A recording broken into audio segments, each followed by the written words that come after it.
para surgir um renascimento desse na literatura de ficção, é preciso algo mais. É preciso alguém que tenha todo esse treinamento, ou seja, que conheça, que tenha lido romances e contos de 1000 autores, sei lá, que absorva a técnica de cada um, o vocabulário de cada um, que conheça a língua portuguesa na sua funcionalidade. Quando eu conhecer a língua, significa o seguinte: um escritor, ele tem que prestar atenção em cada palavra. Prestar atenção dela no sentido semântico, no sentido psicológico e no sentido de comunicação. Ele não souber pesar cada palavra, qual é o valor semântico dela, né? Como é que ela vai atingir o seu ouvinte, o leitor, ou seja, que impressão ela vai dar neste ambiente sociológico, no outro. Tudo isso tem que ser calculado, cada palavra. Então, para surgir um renascimento na ficção, é preciso primeiro esse domínio técnico, domínio histórico e técnico da literatura. E domínio da linguagem neste sentido. O pessoal pensa que domínio da linguagem só estudar gramática. Fala, mas estudar gramática é uma coisa que você tem que fazer aos 10 anos de idade, 10, 12 anos de idade. Quer dizer, quando chega aos 13, você tem que dominar a gramática. Ou seja, você tem que escrever sem erro. E escrever sem erro não fará de você um escritor. Fará de você um correspondente de uma empresa, vai fazer correspondência comercial, fará de você talvez até um jornalista, mas não fará de você um escritor. O escritor é o indivíduo para o qual, na linguagem, cada palavra tem uma função específica que vai para além do seu significado dicionarizado. O escritor, ele joga com nuances que não estão nem poderiam estar dicionarizadas, porque não há tempo, porque isso, vamos dizer, essas nuances variam conforme o meio, conforme a época, etc. E além dessas duas condições, ele tem que ter uma outra. Ele tem que conhecer as pessoas das quais ele vai escrever, ou seja, ele tem que conhecer a sociedade onde ele está. E conhecê-la no seu sentido mais profundo. Não digo que o indivíduo tenha que ele, pessoalmente, passar por certas experiências radicais, né? Por exemplo, digamos, a experiência de uma depressão profunda, a experiência de ter participado de uma guerrilha, a experiência de fazer parte de uma quadrilha de ladrões, tá certo? A experiência da perdição, da anarquia sexual, das drogas, etc. Às vezes, algumas pessoas têm que mergulhar profundamente nisto e ter também a experiência oposta, quer dizer, a experiência da devoção, da ascese, da santidade, etc. Você tem que esticar desde o inferno até o céu. No fim das contas, todo escritor de verdade, ele faz o trajeto inteiro da Divina Comédia. E ler a Divina Comédia é fazer exatamente isso, é você ir desde o fundo do inferno até o último céu. Então, muitos escritores, eles passam por experiências radicais no sentido degradante, destrutivo, e às vezes não conseguem sair delas, mas conseguem pelo menos expressar verbalmente o que já é uma vitória. Se o indivíduo conseguiu condensar a sua experiência num símbolo verbal, ele já não é escravo dela, de algum modo. Se ele viver mais um pouco, ele acaba se libertando pessoalmente. Mas se ele não conseguiu se libertar pessoalmente, pelo menos se liberta literariamente, o que já é um passo. Enfim, também tem o caso do indivíduo que, por ter uma imaginação extraordinária, ele não precisa passar pessoalmente por experiência nenhuma, como o próprio Dante. Dante, ele assinala que ele está ali no inferno como observador. Ele não está sofrendo as penas do inferno, ele é levado pelo seu mestre, Virgílio, para olhar, né? Olha o que está acontecendo lá. Quer dizer, a experiência do Dante é puramente visual, o que significa que ela foi vivida inteiramente em imaginação, sem a contrapartida muscular, epidérmica, etc. Ou seja, sem o sofrimento. É um sofrimento intelectual, um sofrimento cognitivo imenso. Na verdade, se ele tivesse que passar por essa experiência fisicamente, ele não aguentaria, evidentemente. Vamos dizer, o poder da imaginação do Dante e a sua abertura aos extremos da experiência humana lhe permite vivenciar toda esta imensidão de sofrimento como um sofrimento cognitivo, como um sofrimento intelectual, sem ele ter que passar pessoalmente por isto. Mas nem todos somos Dante. Na maior parte dos casos, o círculo de experiência do indivíduo, quando ele ultrapassa um pouco a esfera da banalidade cotidiana, ele vai para baixo, não para cima. E isso significa que esta criação de um artista narrativo, ela tem uma estrutura semelhante às das iniciações, onde você tem uma preliminar descida aos infernos, como Dante teve, Aí depois você sobe. Então, da descida aos infernos você jamais escapa. Tá certo? Se você é um sujeito santo, então você vai vivenciar a descida aos infernos através do pecado alheio, que você vai aguentar em quantidades monstruosas. Você vê, por exemplo, o caso do meu amigo, né? Não vou dar o nome, acho que não devo dar o nome, que está envolvido há 40 anos numa luta anti-aborto. Né? O número de casos de aborto que ele já viu, o número de crianças mortas por nada que ele já viu, o número de mães desesperadas, eu não sei como ele aguenta tudo isso aí. Então, ele não está fazendo aborto nenhum, ele não tem culpa nenhuma daquilo, mas ele carrega esse peso, e por isso ele conhece essa dimensão da existência. Você pode conhecer essa dimensão mais infernal da existência permanecendo inocente e simplesmente sofrendo o impacto dela. Você pode ser vítima, tá certo? Então você pode sofrer a perseguição, sofrer a violência, sofrer a humilhação sem ter culpa nenhuma, mas você está conhecendo o mal de perto. Agora, existem várias maneiras de você participar dessa experiência. Se você, ao se considerar uma vítima, você se isola cognitivamente daqueles que estão lhe fazendo o mal, você não vai aprender absolutamente nada.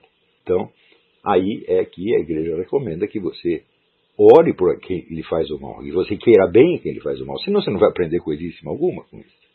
E quando lhe fazem o mal, a primeira coisa que você tem que entender é que você poderia fazer a mesma coisa, e que é por uma sorte que você não está fazendo, que você está, em vez disso, está padecendo inocentemente.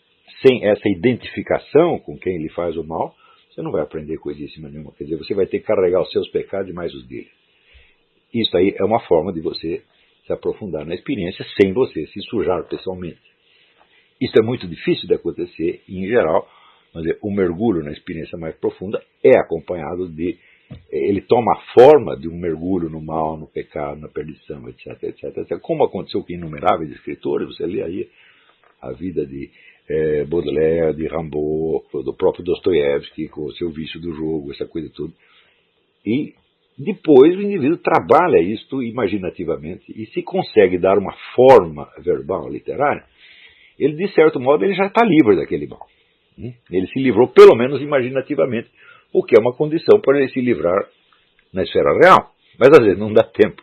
Né? Quer dizer, um indivíduo, como por exemplo o caso desse Hubert Selby, que é um escritor maravilhoso, que escreveu o livro The Demon, que eu já recomendei tantas vezes aqui. O Selby era um drogado, um marginal, um sujeito completamente perdido. Quando você olha a foto dele, o sujeito parece que pesa 20 quilos, ele está praticamente destruído. Né? E ele, no entanto, ele conseguiu força para sair daquilo e escrever esses romances absolutamente incríveis. Né? Então, é claro que a maioria que entrou nesse buraco não saiu de lá para escrever coisíssima nenhuma, não escreveu nem um bilhetinho de namorada, morreu por lá mesmo. Né?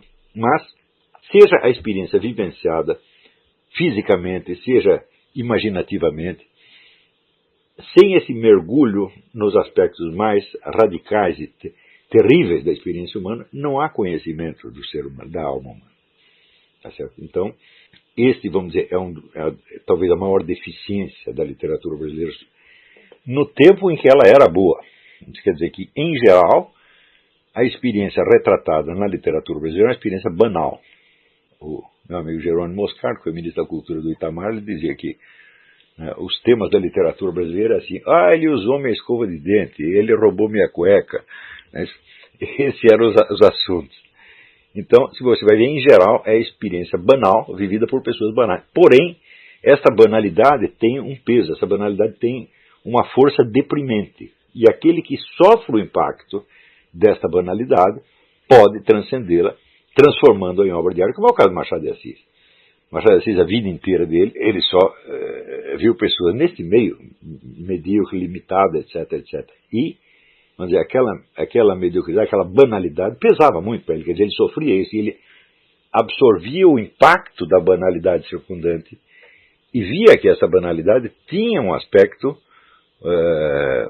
moral e metafísico que transcendia a própria compreensão das pessoas envolvidas. Então, algumas vezes ele caricatura isso aí, mas caricatura a banalidade com traços tão imensamente cruéis, onde você vê que por trás da banalidade está, apresenta o diabo. Quer dizer, o diabo é um grande banalizador. Mas banalizador e, portanto, dessensibilizador. A história do sujeito que está lá fazendo experiência, queimando as patas do rato na vela, então, só para ele observar, você diz, opa, é um cara banal, sujeito medíocre, mas tem um traço diabólico ali no fundo dele, né? Quer dizer, o Machado de Assis não vai descrever, por exemplo, um morticínio, uma cena de tortura, um estupro, nada assim. Ele mostra, quer dizer, a monstruosidade com o sofrimento de um rato, né? Então você vê, o mundo que ele está tratando é pequeno, mas ele, por trás desse mundo pequeno, ele vê a profundidade do mal. Não por coincidência, ele próprio levava uma vida rotineira e medíocre, onde ninguém sabia o que estava se passando na cabeça dele. Mas o homem estava evidentemente observando essas coisas todas, estava impressionadíssimo, tá certo? E chegou a tal ponto de depressão, de ver o que nós podemos chamar até a banalidade do mal, para usar a expressão da Hannah Arendt, né? Que por volta dos 40 anos ele tem uma crise e para de escrever aquelas coisinhas cor-de-rosa que ele escreveu no começo e começa a falar deste outro mundo, que eu não digo que ele tinha descoberto naquele instante, mas que ele já vinha vendo e que aquilo vai aos poucos pesando na alma dele até que chega uma hora que ele se transmuta, por assim dizer, num novo autor, e a partir das memórias póstumas de Brás Cubas, ele se destaca de tal maneira dos escritores seus contemporâneos que não tem como comparação, não tem, né? É assim, eles estão aqui, a literatura média está aqui, o Machado está aqui. Esse foi, vamos dizer, o nosso primeiro escritor de envergadura e de valor universal e de interesse universal. Então, este é um caso onde a experiência é vivida de maneira puramente interior e até de maneira secreta ou discreta. E tudo isso pode acontecer. Você tem a experiência imaginativa, você tem a experiência física, você tem a experiência corporal, até a experiência do sofrimento corporal, que foi tão importante ao longo da história da literatura. O que não pode é você fechar a sua imaginação no círculo da banalidade. Quer dizer, se o seu meio social é banal, tá certo? Você não pode, ou não deve, fugir de perceber o aspecto demoníaco por trás da banalidade, como fez o Machado de Assis. Para isso significa que, em vez de fugir dessa banalidade, você vai ter que contemplá-la e sofrer por ela. Então, as pessoas que se queixam de viver eu vivo num ambiente medíocre, opressivo, etc., eu digo, olha, aí está a sua fortuna, aí está o seu material, meu filho. Né? E você tem que pegar isso na mão, né? Aceitar que isso existe, aceitar que isso é a sua condição e explorar isso até as suas últimas